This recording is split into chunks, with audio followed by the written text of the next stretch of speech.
In this question, we want to sketch this function fx is equal to square root of 4 minus x squared.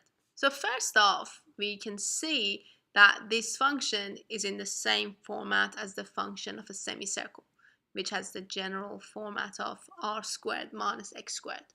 So in this case, you can see that r is basically 2 because r squared is 4. So knowing that this is the equation of a semicircle, we can basically go ahead and sketch that. Another thing we know is that this is a semicircle above y-axis because we can see here that all values of y will have to be positive. So if I have a semicircle, it can be above the x-axis or it can be below the x-axis.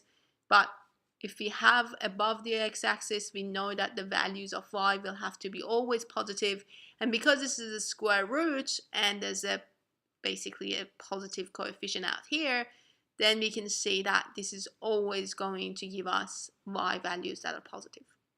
Okay, so we can just simply go ahead and sketch this. We just know that r is equal to 2, and so this semicircle is going to cross the x-axis at 2 and minus 2, and it's going to cross the y-axis at 2. So it's simply going to go through these points, and that's basically the sketch of our function. So now the other thing we want to do is to find out what the domain and range of this semicircle is. So the domain is just simply all the x values for which this function is defined. And we can see that this function is defined for any x value that you choose between minus 2 and 2. And the reason for that is any of those x values correspond to a point on your function, which means that they're defined. So our domain is any x value between minus 2 and 2, which means our function is defined in that region.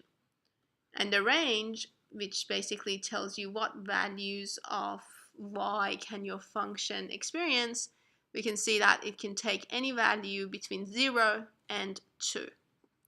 Because basically if I choose this value of y, for example, I can see that that corresponds to 2 points on my graph, and so on. However, if I choose this y value, that corresponds to no value of x. So the y value here, we can see that the y values are going to go between 0 and